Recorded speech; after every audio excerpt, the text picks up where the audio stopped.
Hi,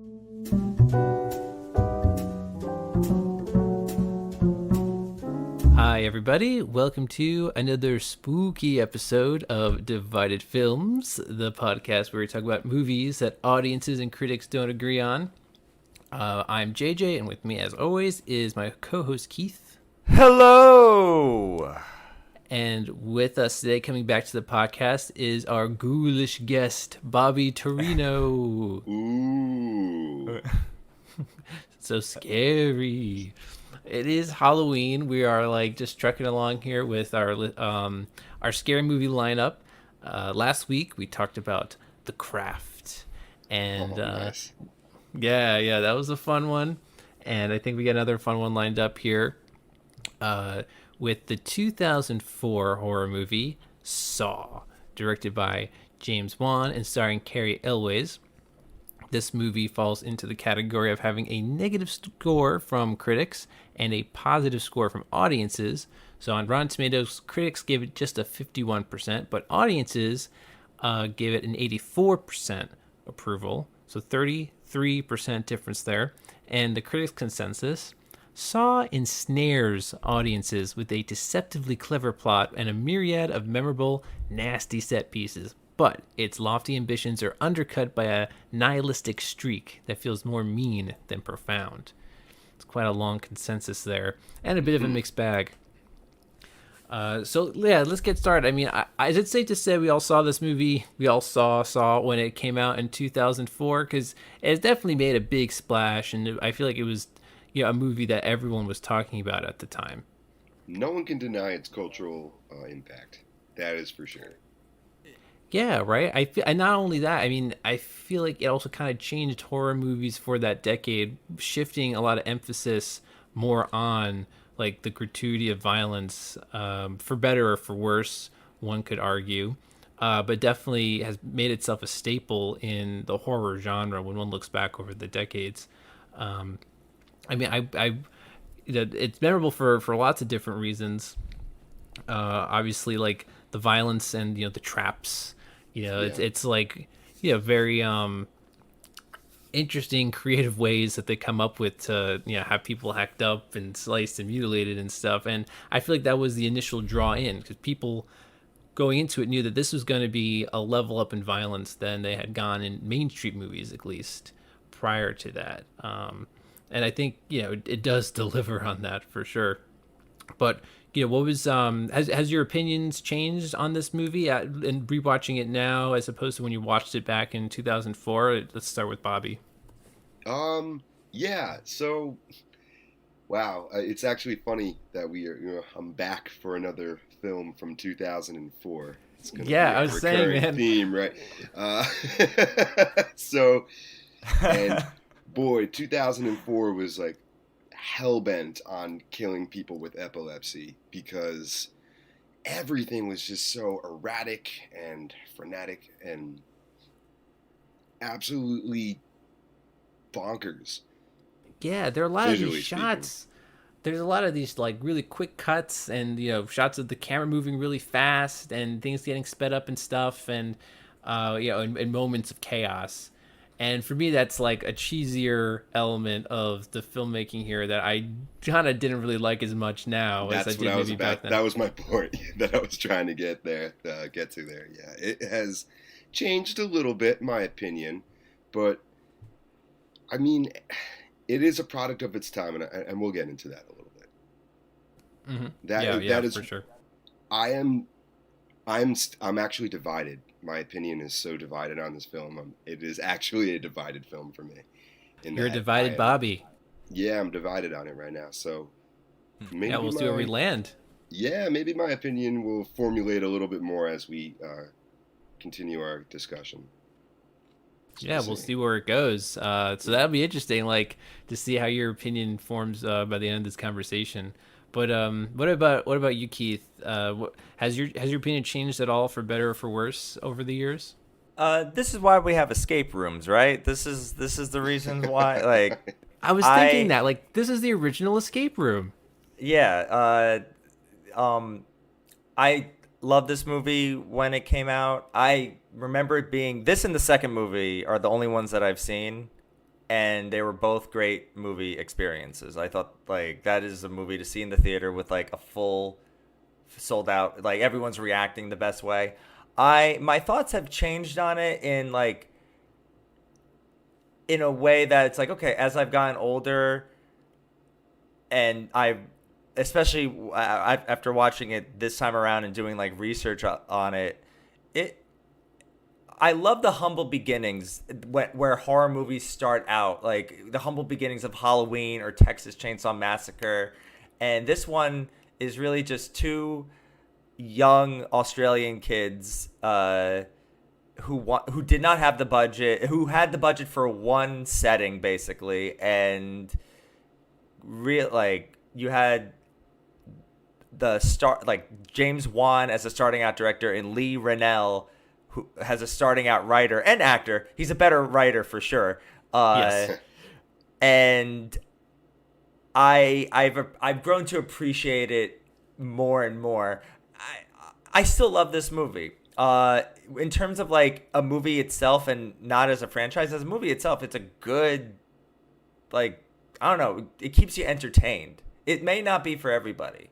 As a franchise, it's also a good beginning, like, because all horror franchises either end up in space or they go to New York or something. They get into goofy territory, and I'm positive this one went into goofy territory. But this one, it kind of, I don't know, it seems like a very good, humble, I guess I would use the word, humble beginning from like an independent, I think it's the biggest horror franchise. Like it's $1 billion franchise now.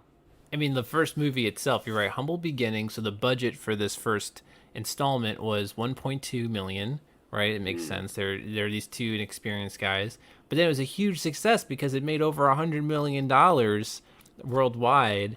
That's like really crazy. I mean, horror movies typically have that kind of like low risk, high reward because, you know, a lot of horror movies will have a lower budget, but this is an extreme case of that.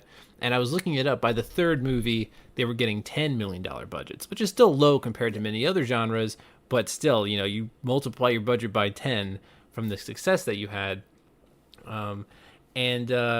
You know, there's kind of a feel of that. You know, obviously you have this one setting for most of the movie. They're in this like dilapidated bathroom type setting, and the whole movie is kind of told through flashbacks and flashbacks within flashbacks. You know, it gets a little much at times for me. Too many flashbacks. There's a lot of twists too, and we'll get. I mean, I did say to myself, like, Right. Jesus, like. Well, the twists are basically the other thing that people were excited to talk about because I feel like that is not something anyone expected of a movie like this, to have a genuinely surprising twist at the end. You would just think you're going to get in there and people getting hacked up, but it's actually a lot of mystery elements to the story that keep you intrigued. I mean, it starts out basically in a very intriguing premise, right? Two guys locked up in this bathroom. It's a very much like what would I do in this situation kind of movie. So a lot of people like would talk to you like, oh, I would do this, I'd do that. And yeah, at the end you have that big reveal, which maybe when the more you think about it, doesn't make a ton of sense. But in the moment, you know, for what it's worth, it's like, oh, okay, they did set this up. They did put thought into it. And so you rewatch it and you can kind of see where they plant the seeds. But again, even though if you put too much thought into it, it kind of falls apart. I mean, they expand upon all that in like the sequel, like Tobin Bell and John Kramer, I think his name is. But Saul, like that has become, like he's become an iconic horror movie character. Yeah, definitely. I mean, it follows in the great traditions of previous big horror movies having 8 sequels and having like a recognizable villain who's responsible for all of this mayhem. And, you know, people kind of have their favorites of the sequels. You know, some work better for others. I mean, I only saw up to the third movie personally. I'm aware of a lot of things that happen in the later installments. You know, maybe I might have YouTubed some of the scenes later on. And I'm aware that the later installments bring back some characters or plot elements from the first couple movies. So they try to maybe pay that off for the loyal fans. But I only got as far as the third one. Did you guys watch more of the sequels? You got further than me, JJ. I got to two. Same here too. And then maybe I'm that. I I gave up after two. I have read a little bit about some of the later sequels and the direction they took, and I'm interested in seeing Spiral. I guess eventually, but Saw 1 and 2, it's fine for me. I think where the concept is probably best done in those movies, and honest, 2 isn't terrible, although you can already see it starting to spiral, no pun intended, into Yeah. an exploitation, into more exploitation with the focus being on the traps and all the ways you can kill someone. Whereas the first one is a genuine mystery thriller where yes, things don't add up. I'm gonna agree with you. Him being there the entire time and not even giving off the slightest hint that he was alive is a little bit of a stretch for me. But I guess they were so distracted. Whatever. I'm not gonna pick too much into it. For the sake of the reveal, right? Like it's like, for the oh sake wow, of the reveal, because it is a surprising reveal. It is good. It got me. I will say that I totally agree that this is like one of those indie darlings that has so many really cool ideas that you can see James Wan is really brewing as a filmmaker. I really like some of the shots in this movie, despite some of the editing. I know I said that before, but some of the shots are actually really cool. There's a really freaky shot where there's like freaked me out. It was like a man in a closet. Like there was like the Carrie Elwes' Lawrence, I think is his character's name. His daughter is like sees Zepp. I think that's his Zepp in the closet. That guy who plays the other creepy villain on Lost. Oh yeah, Michael Emerson. This is a shot of his eye in between like the door and it's so freaky. It's such a creepy shot, and it reminds me how visual James Wan is and how well he can set up a scare.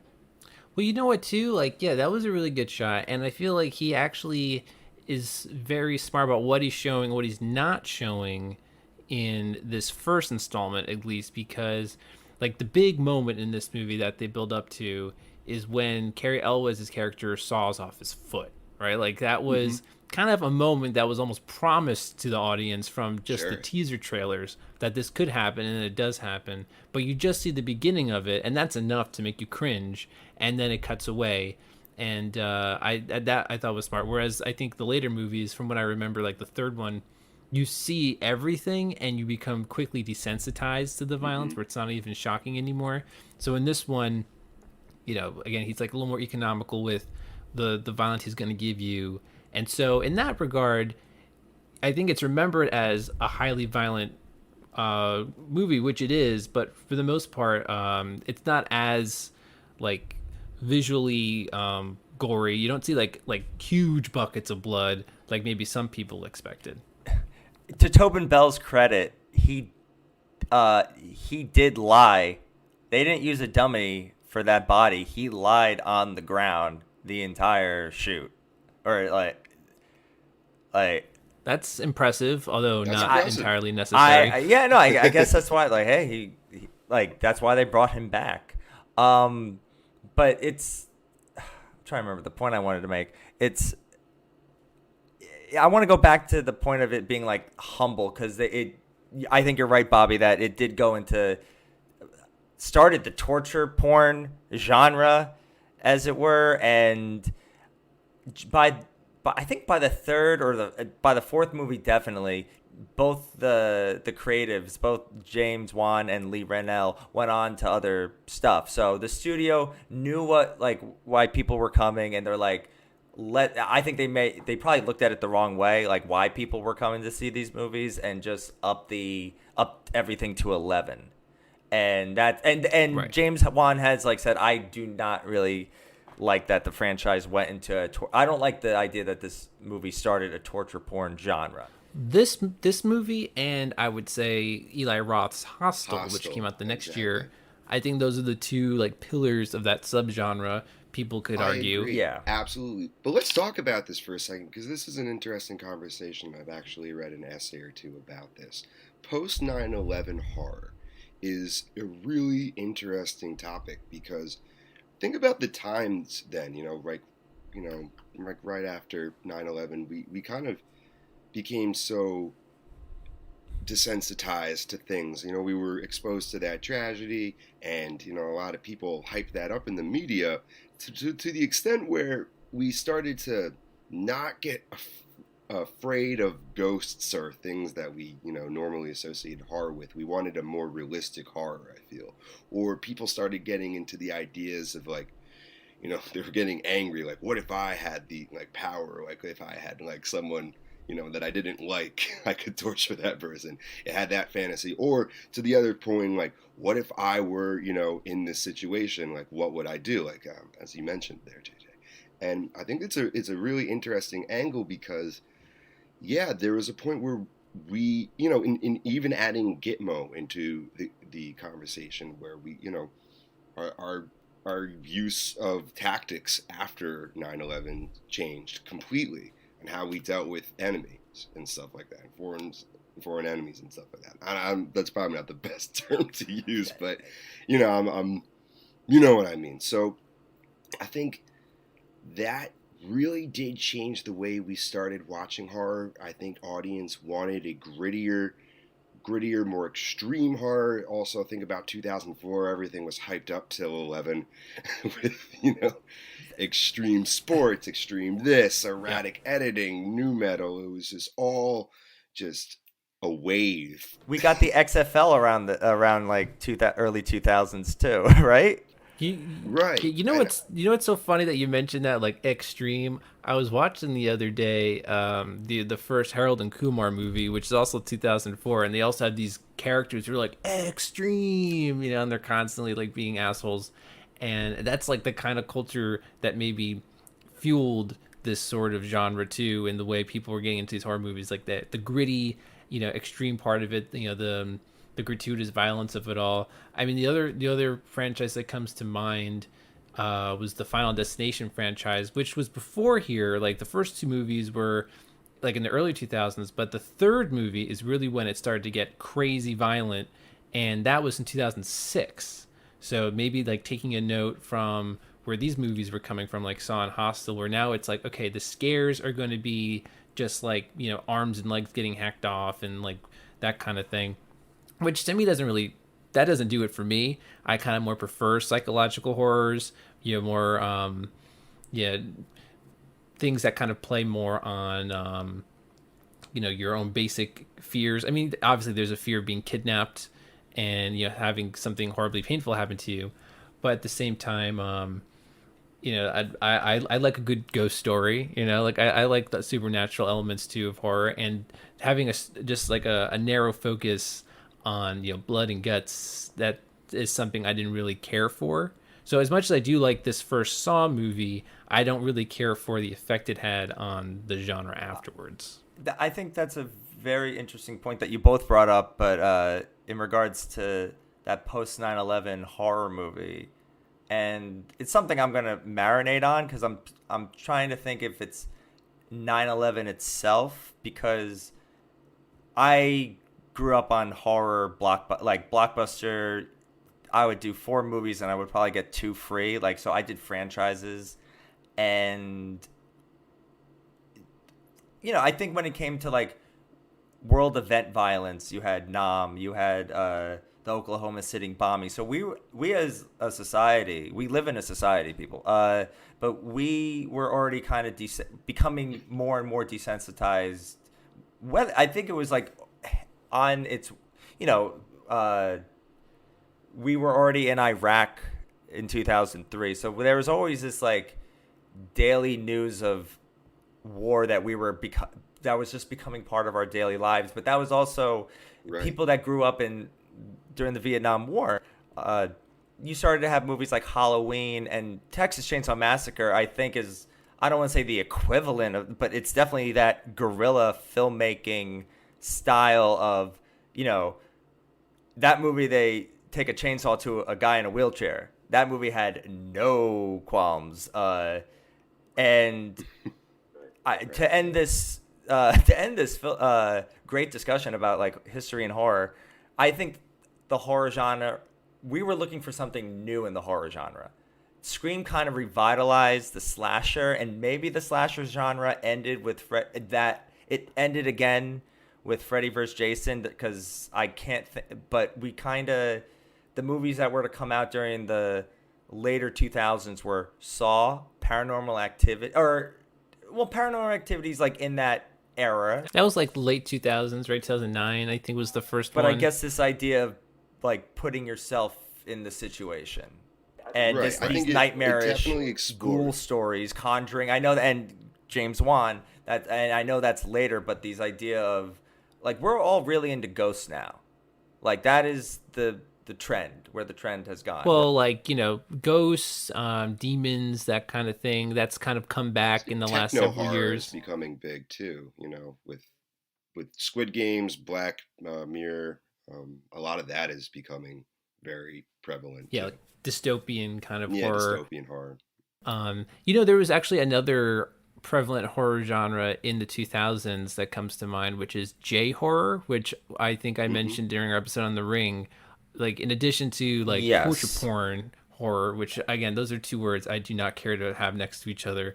No, Uh, you're not not a not wrong not a in fan of that.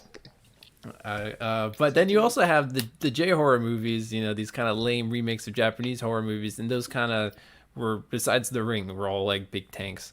So it was kind of like a rough goings for horror movies, I think, in the late 2000s. I feel like I almost thought we weren't going to get good horror movies anymore for a while. Like this Saw movie definitely was a jolt, and gave us something unexpected. But then it was, I feel like, such a high in shocking violence that it was almost hard to find something that would reinvigorate that fear again for a while. And I feel like it wasn't until a few years ago that we saw Hereditary that I finally saw a horror movie that truly was like shocking to me. Hmm. So I mean, I need to maybe get into those other, like The Conjuring. I haven't really seen. I heard those are good. So and I appreciate what James Wan was doing in his earlier career. I should check out The Conjuring and see where his We career just would got take him. out of a relationship with slashers again, and so we were kind of dating around. We like that's how, like, we went to we were kind of seeing what stuck, and people went out to see the first Saw movie, and of course they made 11 of like, that turned into a big franchise. And They made one every year. I Yeah. didn't realize that until I was looking into it. Like there was one every year from 2004 to 2010. They made 7 straight years of Saw movies, and like they all made a ton of money. And that's why like it has a huge following now. And it's like I said, they tried to pay off the fans who stuck with it by like bringing characters back, and you had all these twists at the end of every movie that you came to expect. So that was crazy. You just had like this dominating franchise that ruled the genre for pretty much over half a decade. And to your point, JJ, I would actually think it started with Saw, but there are two types of horror movies now. There are the everybody goes to see The Conjuring. Those seem to be big box office type movies, the Fast and Temple Furious horror, yeah. type of horror. And then there's the art house, Hereditary, Witch, and I love them both. You can love them both. I think they're two different kind of tastes, but I think it kind of starts with Saw, in that it is kind of this the little indie that could. Yeah, I mean, I like it anytime like a little budget movie, relatively like $1 million is not a little money, but relatively little money, does wind up being a huge success, right? The studio took a chance on these guys and it paid off. I mean, they even made like a short film prior to this, which is now in retrospect dubbed like Saw Point Five or something. They had made like a short like prototype movie to show the producers. Like they really hustled to get this movie going, which I respect. Rise and shine, Adam. You're probably wondering where you are. I'll tell you where you might be. You might be in the room that you die in. I find it interesting that the screenwriter was also one of the main actors in the movie too, because yeah, he was like hit and miss for me. I think we alluded to that before. I think at the end, when everything's getting intense, I think he gets a little better. But for a lot of like the first half of the movie, he does kind of just come off as whiny. Like his character was like a little grating for me for a lot of it. All that money went to Donnie Glover. Yeah, Danny Glover. I Danny was gonna say Glover. Donald Glover. Yeah, Danny. A young Donald Glover, Danny Glover, and Carrie Elways as well. Those I thought those were interesting gets for the movie because they were two all very well established actors by 2004. They had both done like very well known movies, and for them to be in this, yeah, they must have like taken like a big cut in their normal pay for a movie like this to only have a 1.2 million overall budget. Glover only worked for 2 days. Granted, the movie was only shot over 18, but Glover worked 2 of those days. Yeah, I think that's where I'm divided on this movie because I think, although I think the concept is good, and I think the tension is pretty unbearable at points. I'll say that as well. The performances are distracting, and I really like Lee Winnell as a writer and a director, and I don't think his performance here is very convincing, and more so when he has to actually where he has to lie and act, and he does like this choking thing that is just that was hilariously bad. cringy. It's so funny and cringy, and I was, couldn't. yeah. I guess it was supposed to be comedic because he was so bad, but I don't know. I think it was too much on that extreme, and then even like Carrie Elways, he is a norm. Yeah, I thought first of all, flat. his English accent slips out multiple times in the movie. I was so distracted. I was like, good. oof, like that. Yeah, he's done usually pretty good American accents in other movies, and again at the end of the movie, I think he's really good bringing the desperation and the intensity level up when things are all like coming to a head. But for a lot of the movie, I think he comes off as like goofy a little bit unintentionally, or just kind of awkward with some of his line readings. I don't know. I recently watched Liar Liar, and not once did I ever question if Carrie Elways was, American or if he was English, and maybe because he is a little goofy and a little Magoo in that movie, but it just doesn't work here. I think it's a little flat when the times that he needs to emote. That's when the accent comes out, and it's distracting again. And I think because these two are the main focus of the movie, it does put a bit of the dent in my overall rating. Yeah, right. I thought it was so interesting that you have two non-American actors, as the main two characters holding the whole movie, basically putting on their American accents, both of which are a bit shaky throughout the whole movie. So I thought that was kind of like, you would think maybe pair one of them with like an American actor just to hold it a little more. I don't know, or just make one of them actually English or Australian. These are two people that have done great work. They have a great catalog of work, both of them, seriously. And this is like one of their most popular films, and I think both of them in it, they're lackluster.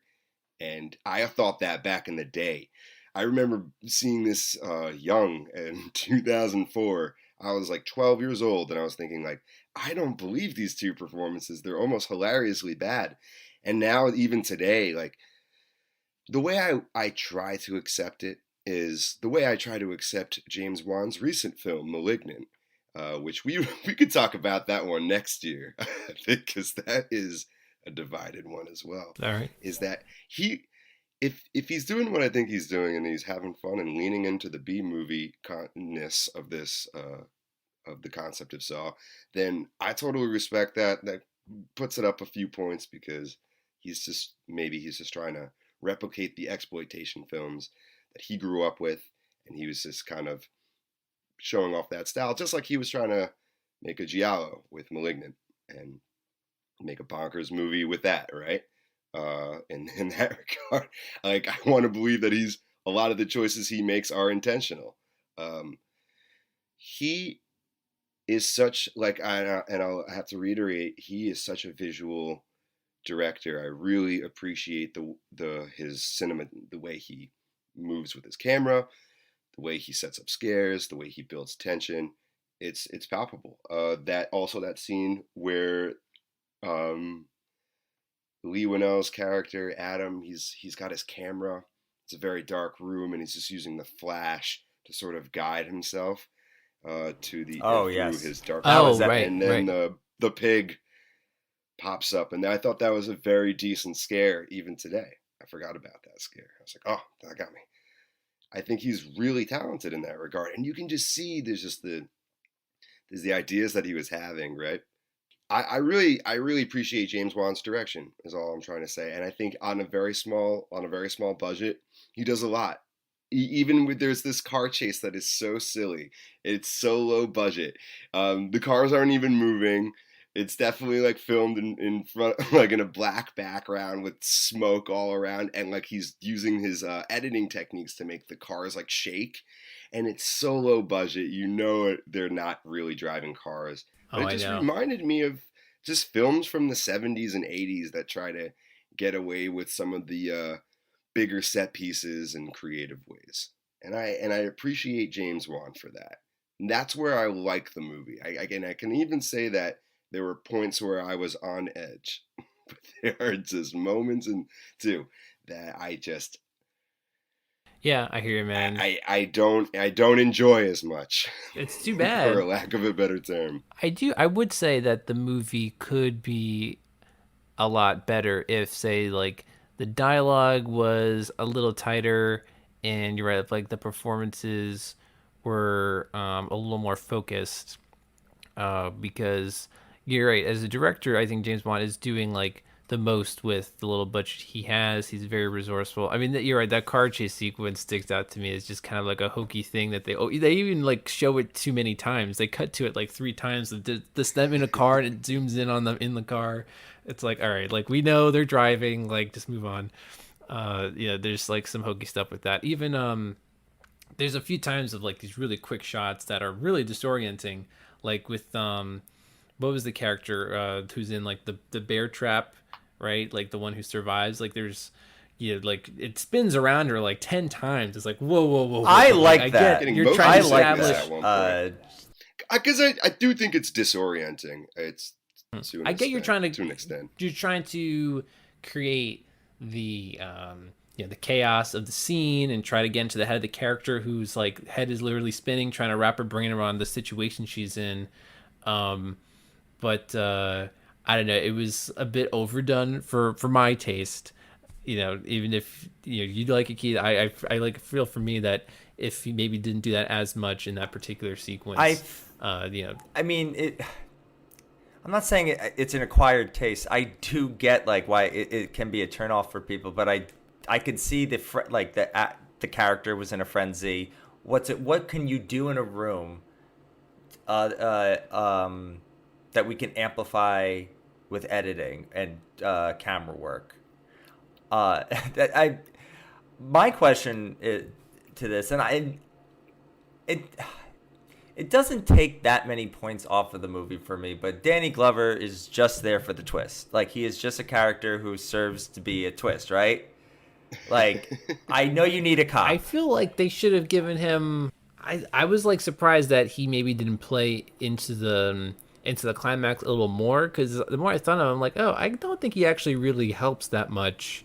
He No, he chases did down this not. character, but the wife, the doctor's wife, is able to save herself, and then he is like shot and killed trying to chase this Zepp guy, who's then defeated by the other characters anyway. So like they keep him in the movie, but then I'm not even sure Yeah, he's why. an exposition dump. Yeah, but he's a really prominent A-lister, A-listing exposition dump. So that's why they got him.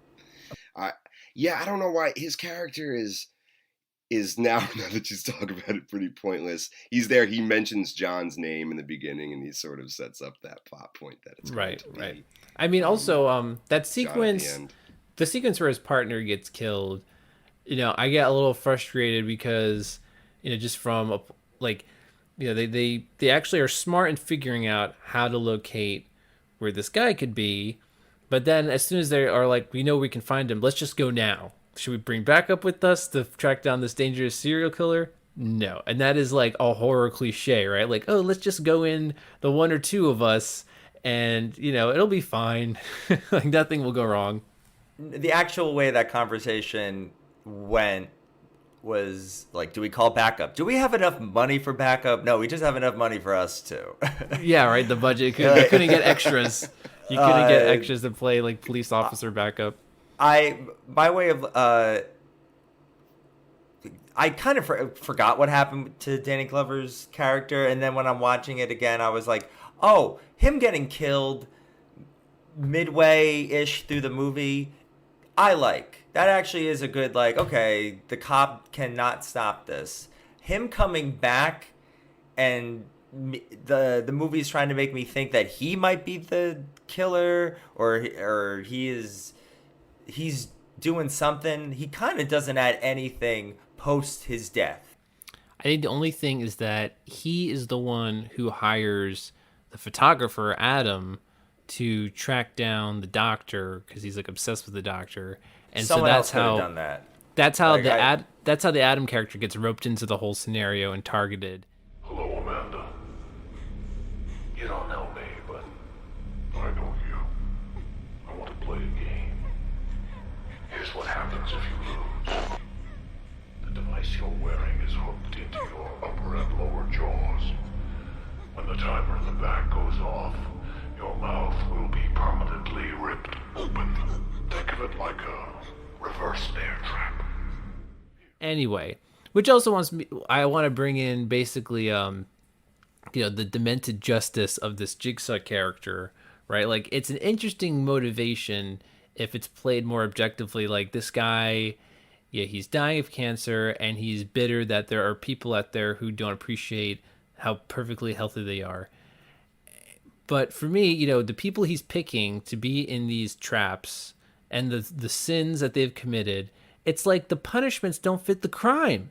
It's like there are people who do way worse stuff than these people who maybe fake an illness or a suicide or something. Well, yeah, like, what about like and then maybe they do this later in the movie, in the later in the series, and I actually think they do, from what I read. But like corrupt cops, or like maybe like people who like are corrupt in the healthcare system, like Right, someone who's doctors. I don't know, like someone who's actually like deserves this type of vengeance, because I think it is still effective that like people, you could still bring personality and empathy to a dislikable character, but these people weren't like that bad. Just really annoying. Just annoying. they were doing things that like that was their biggest sin. What was the doctor's thing? He cheats on his wife. There's tons of people who cheat on their partners. Like, I think he only chose him because like he was the doctor, like reading his report or something. It's just, and also how does this? If you think about this movie too much, this kind of thing, it's like how does this guy find all these random locations? How is he able to kidnap all these people? Again, the more you think about it, the more it falls apart. That kind of thing. But for me, just like by the second movie already, it's almost as if you are supposed to think these people deserve it, and that's where I really fell off the franchise. Sure. It's like didn't they deserve it in the second movie? I'm trying to remember if they. I'm sure if you do deserve it, I'm sure they do. But I will. You're supposed to almost like enjoy the fact that it's happening to these people. Like in the second movie. Well, you know what the thing is. Mm-hmm. I think it's on the other side of that, because I did just say that why aren't the targets nastier? And I think that's also maybe a smart move on their point to get people who have done maybe despicable things like cheating, but like not like overly horrible things like murder or, as even like assaults or something like that. Cheating is bad, adultery is bad, but maybe that's why like we feel so bad for these characters, because maybe we do feel that these characters possibly could be redeemed and they're really not terrible. They made a bad mistake and now they're getting, you know, vengeance against them, and you're divided on how to feel when they die. And I think that's also a really effective tactic that horror can do. The drug addict had the most compelling one, and it's not coming at like this is it's more from his point of view of just like, hey, you have been taking life for granted. How much are you willing to take now that your life's on the line? But that was only that one woman. Are you willing to disembowel somebody to save your life? Basically, yeah. Well, he's like trying to make. He's like a pariah. Like, come on, like you are a horrible person too, Jigsaw. Like, it's so self-righteous. But even the idea when she frees herself, that woman frees herself from the bear trap thing, and then the little Jigsaw doll comes out, and he's basically like, you won't take life for granted anymore. It's like, if I'm this woman, I would be like a total shut-in after this. Like, how traumatizing is that? That you almost had your face ripped off and you only lived because you disemboweled some guy while he was alive. That's like insane. Right. You know what kind of reminds me of? Like this is like kind of a stretch of a connection, but it reminds me of like this old SpongeBob joke when like he breaks into someone's house to teach them to be safer about leaving their windows open, and they run out screaming, and he's like, hope you learned your lesson. It's like this, to me, it's like a similar thing where you basically traumatize people into like appreciating life, I guess. I don't know, kind of a mixed message. I think that's the fun of dissecting any horror franchise, but this horror franchise especially, where a good therapy session, like I'd love to see that movie of him just like, yeah, okay, I don't like people that litter. They need like people that litter do not need the guillotine. Yeah, right. It's like, oh, you didn't say God bless you when someone sneezed. Now you must cut off your arm or else you'll be burned alive. It's like, okay, that seems fair. I'll give you you on the fencers. I think for this movie, it's like, oh, I kind of get it. Like, I think that's all. I kind of get it. The guy is terminally ill, and he's going after, like, you're right, Bobby. Actually, the more I think about it, like a corrupt cop or a corrupt healthcare official, that would have made a more compelling character that I bet if James and Lee listen to this, they go, yeah, we were in our 20s and we didn't think about it. I totally understand that. Right. But yeah, I don't know. They made a cool puppet. Like they made I was just gonna say that's what brings me to recommendation zone for me. I really love that puppet. It's actually freaking awesome. Yeah, I mean it's a horror icon. It's a really great puppet. And we don't get that. We don't really get horror icons that much anymore. That's why I think this movie does fall into a good tradition, or that great tradition of past franchises. You have, in your history of horror, this is like the image you'll see in maybe your like Hall of Horror Fame or something, is the Jigsaw doll representing this era and genre of horror movies. Actually, because it is memorable. I am curious, and we are in the Halloween season. What and not like, I'm not talking about like Hereditaries or The Witch or like, but when it comes to horror franchises or horror movies, do you have like, what is your gold standard?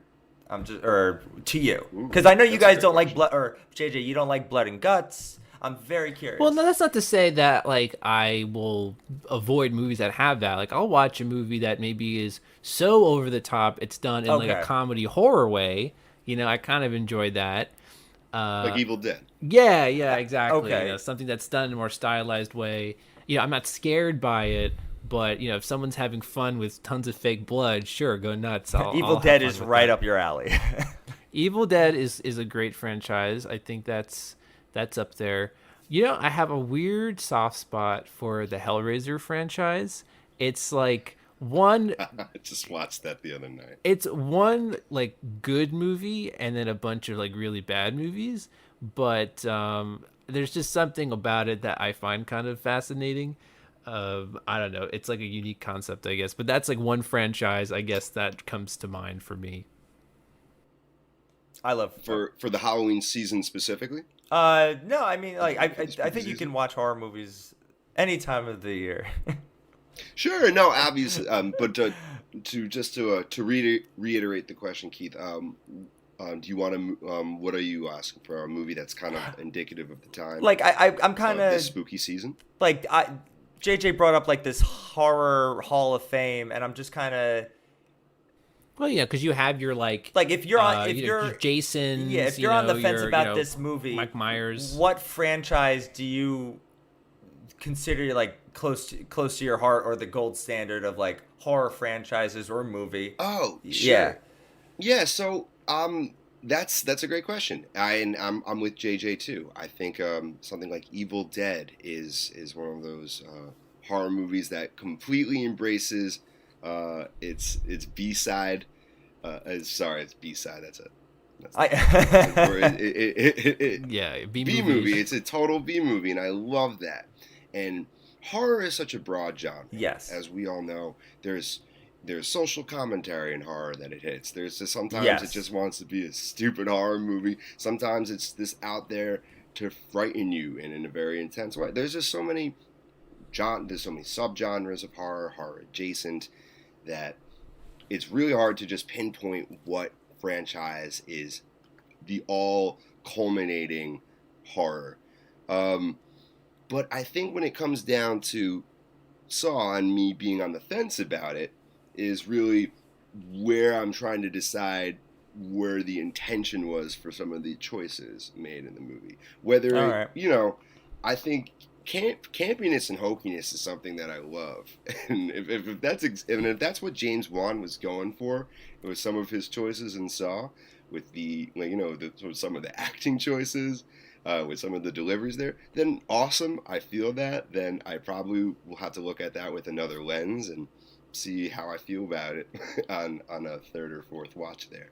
But it's the points where I feel like this movie wants to be something really, really intense in points, and then deflate some of that tension with its goofiness. And it doesn't totally work for me always, but I also think that, what horror movie does all the time. Yeah. Sorry, one of my I can AirPods just fell out. I can kind of get where you're coming at. I do. When JJ was reading the critic consensus, it said I never got that this movie was trying to be profound. I think they just wanted to make a good, No. entertaining movie, and looking at it now, I'm like, yeah, there are some things that I don't know. I kind of get it. I kind of get the decision making, and especially when you read the production or like the behind the scenes, how this movie got made. I'm like, okay, maybe not everything lands perfectly, but I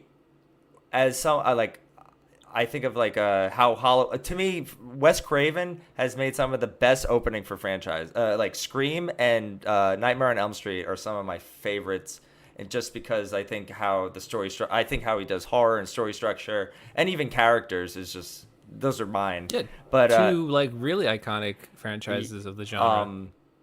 But I think you can even nitpick like Halloween. I think even Halloween, like I remember watching the first one like last year or a couple, and I think that's like the genesis of slashers, and it's not like that has the idea of what if this person existed. There's no motive, but yeah, there are some stupid people in there. A lot of stupid people in that movie. Oh no, I'm not saying like listen. No, but I understand. I think that's why I kind of like what you're saying is why I kind of like appreciate it while knowing that it's flawed. Absolutely, Yeah. and I totally agree with that, Keith. And that's where I'm starting. Like that's where I'm like more pushing towards I like this movie Yeah. rather than I dislike this movie, because I do think it leans into that, and to its credit, it gets a reaction out of me that other movies don't. So that is a point towards this movie. But yeah, I think sometimes just the two leads can be distracting Yeah. and unlikable to not. I understand not liking a character because they're a bad person, but it's more so I'm just the performance was just a little annoying. I hate I to always- say I dig the word that. annoying, I 'cause always I like thought- these two. I like these two quite a bit. I really do. I like Lee Winnell. I think he's. Oh man, I thought Invisible Man was great. Upgrade. I love him in Insidious, honestly. And I think obviously Carrie Elways, he's got great performances. A history of them, but yeah, they just don't land here, and because they're the focus to me, is why it's not going to be it's not the perfect experience for me, and that's totally fine. Yes. But I will say I really love a lot of things in this movie. That puppet, the twist, honestly, I think as silly as it is effective. It got me. It did definitely. It got all. No one saw that coming. There's like 5 twists. No one saw it coming. That's like one of those. That's like one of those things where it's like, don't tell anyone. That's like a real spoiler thing. Not to spoil it for anyone at the time. You know, Yeah. like you can't talk about Saw until you see it.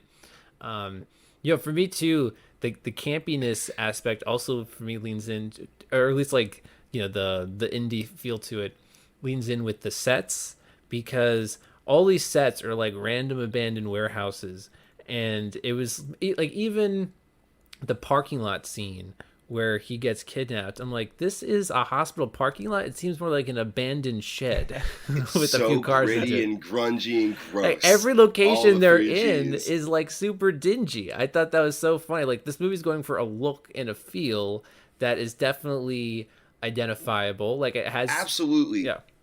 Absolutely. And to Keith's point, I want to just say, because you were saying, like, you know, with the editing, it definitely is an acquired. I think, not that it's an acquired taste, because it might be, because some people might really just like that. But I think that it is effective, but just overused, I think, in a lot of scenes. I don't think the editing needs to be in every scene. I agree, though, Keith. I think that scene where she's trapped in the bear trap, that editing is extremely effective in that moment, because I do feel the tension of that thing about to freaking break her face, and I'm scared for her, and it is making the moment way more intense. I'm not going to deny And one thing that I think we can all agree on is that Carrie, the doctor, goes. I know he's worried about his family, but he goes from like a 5 to a 20.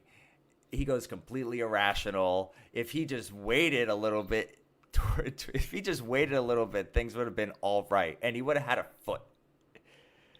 Oh, I know. Like- That is so. The ending yeah. is kind of funny, and I'm kind of laughing a little bit at the movie than what the movie is trying. I know it's supposed to be this big moment. I'm like, but dude, just calm down. No one is like.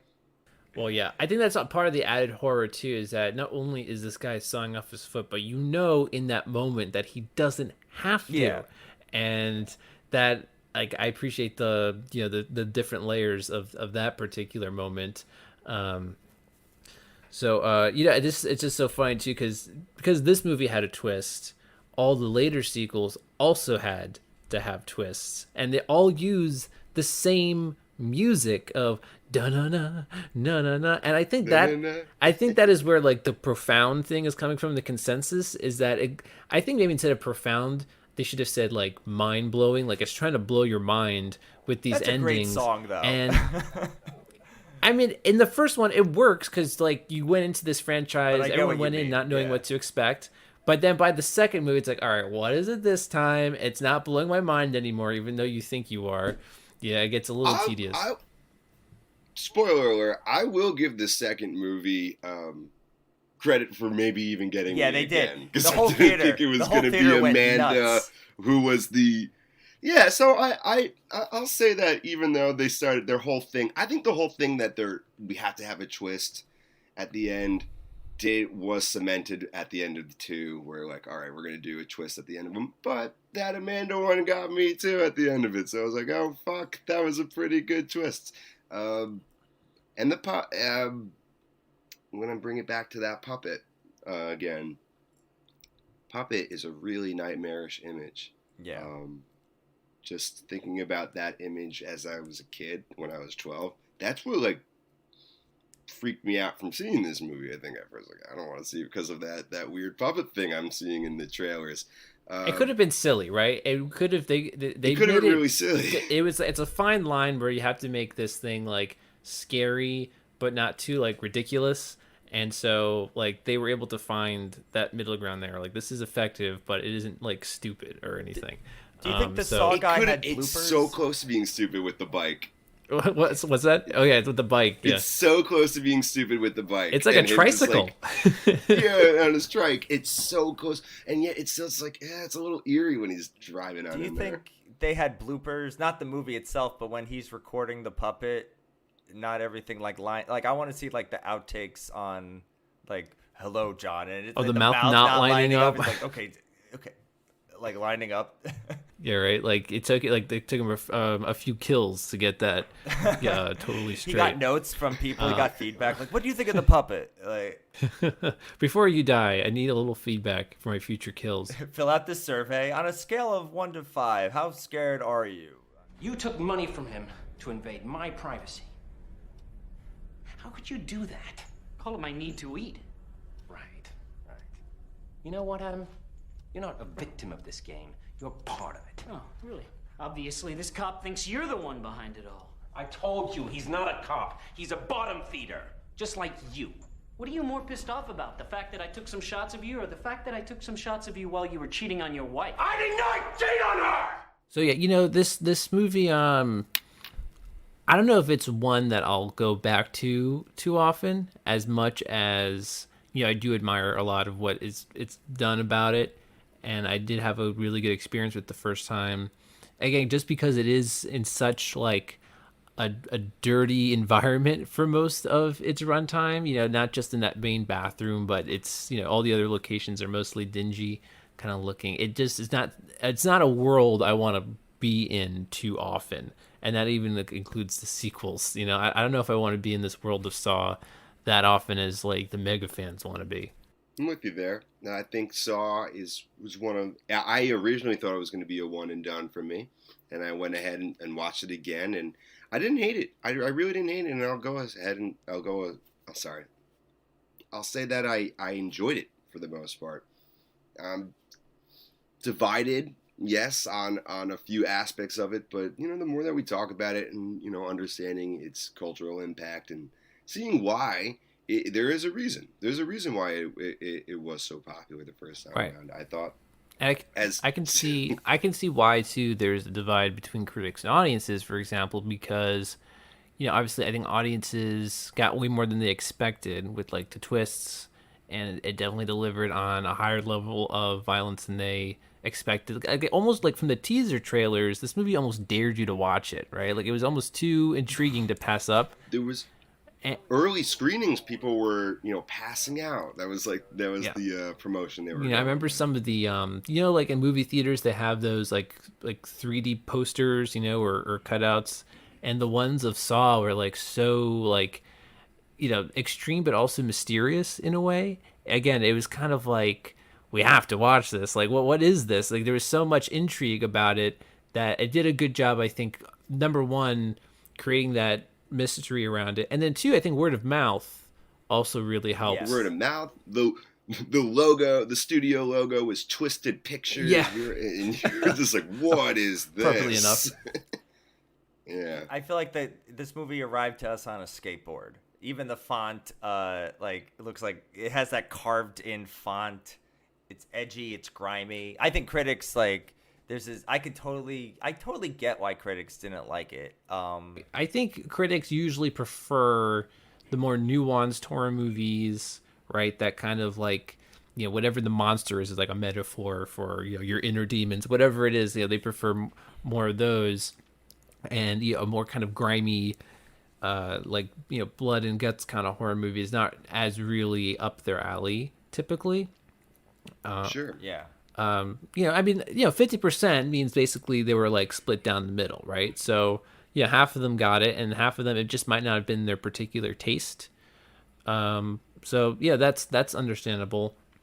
But again, like they're definitely, you know, I think this movie in terms of audiences, you know, there's like a niche audience that really likes this stuff, but it definitely captured a lot of people outside of that, which, you know, you could say this is also a sleeper hit. Because who would have thought this would have grossed like $100 million? That's a huge success, and like Absolutely. 8 sequels. You know, that's crazy. So as much as the franchise may have like gone in a whole direction that the original creators didn't envision or intend for it, yeah, it's a credit for them that they created this thing that again made its place in horror movie history. So you know, that's it's admirable in that respect alone. Most people are so ungrateful to be alive. But not you. Not anymore. Game over. So I think now could be a good time to give our final thoughts and our personal percentage scores on Saw. So Bobby, start us off. If yeah, I know in the beginning you were on the fence, but let's see where you ended up and your final scores. Yeah, I think.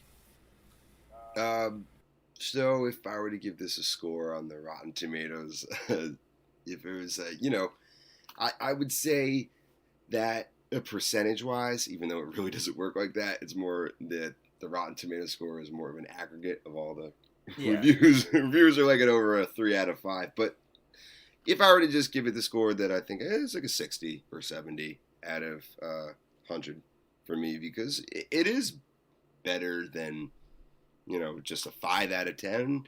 For me, it's not a bad movie. It's not a bad movie at all, and I would also say it's not a stupid movie. Some things, yes, are a little unbelievable and a bit of a stretch, but it's not a stupid horror film. And I watch a lot of horror, and a lot of horror is bad on purpose, bad not on purpose, which makes it a joy in itself. And then, you know, like we said, there's just so much in the horror genre, and there's so many sections and factions of it. I think Saw has cemented itself as an iconic horror film, and the Jigsaw killer and the puppet have become iconic images that I cannot deny that. I cannot deny that impact. And because I was also pretty tense during some of those scenes, I actually think the grossest scene is when he sticks his hands down the toilet. There's no blood at all. It's just I hated that. Ever. But even that is just very unnerving. Even the editing, which I think is overdone, can be very jarring and disorienting at times. And for that, I think it's a successful horror movie, and I understand its fame. Yeah, I agree with you on all that. What about you, Keith? This is a fun theater movie. This is a fun sleepover movie. This is a fun movie to watch with friends. Does that make it a good movie? Not necessarily, but I think this Saw is a good movie. You get to see the humble beginnings of James Wan, who has definitely evolved and has a vision as a director, and Lee Rennell, who has gotten better as a writer and is doing very unique movies in his own way. He's doing Werewolf next. I was thinking, like, in terms of horror movie franchise first movies, it may not be in my top 5, but I think it makes my, like, 6 to 10. I think it does come out the gate. It has some, I think its strengths, it has some very good strengths. Flawed? Yes. Can we laugh at it? Yes. I don't know. It's a good one. 76. Okay. Awesome. Yeah, you know, I do think it's good. I think 80, like the audience score is like 84, which I think that's too high. But at the same time, it's probably closer to where I would land. I just think, like some of the moments I do laugh the most with some of the dialogue too is like, I think Cary Elwes has a line about Jigsaw where he goes, technically he's not a killer because he's never killed the victims himself. It's like, no, he's a killer. Like that's, like there's some moments where the movie thinks it's smarter than it is. Like just one or two Your of those. Honor, my client is not technically a killer. That'll never hold up in court. But thankfully, it doesn't fall into those kind of moments where it thinks it's smarter than it is. For the most part, it's pretty on point and self-aware. I think the sequels It is knows what where it wants to be. the sequels is kind of where it goes a little too far off into like preachiness and again being a little too not as smart as it puts itself out to be. I would say I'd give this like a 70, and probably with each installment, like the next one goes down and down and down. As most horror franchises do. So yep, I give points just for like what they were doing. Anytime there's like a clear vision and definitely a lot of effort. Maybe they did too much again, moments with like editing or something like that. But I'd rather a movie do too much than not enough. Yeah. Sure, no, I think the intention is there. Like I think James Wan knew what type of movie he wanted to make. I don't think it was executed all there.